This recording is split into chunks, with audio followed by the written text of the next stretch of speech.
The devil loves to point you toward your failures.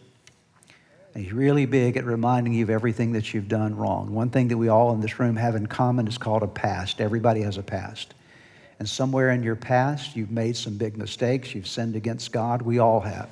And the devil comes along and reminds us of the big mistakes that we've made, sometimes the little things that we've done or the situations where we've sinned against him. And we look at our life and wonder, are we ever really going to be forgiven for that? Will there ever be a time that that will cease to haunt us?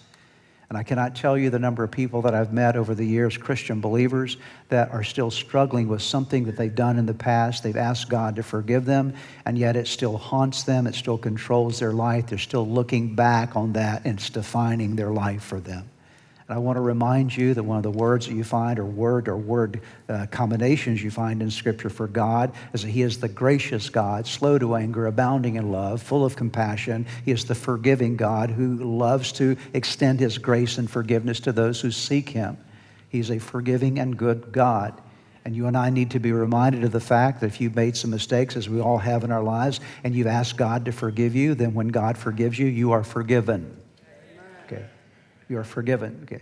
It should never haunt you again. You should learn some lessons from it. You should say, okay, what do I need to do differently in the future? There are all kinds of things you learn from your mistakes, but it should never be something that hangs over your head and keeps you looking in the rear view mirror of your life. Because if you're driving your car looking through the rear view mirror, you're going to have a lot of accidents. Okay.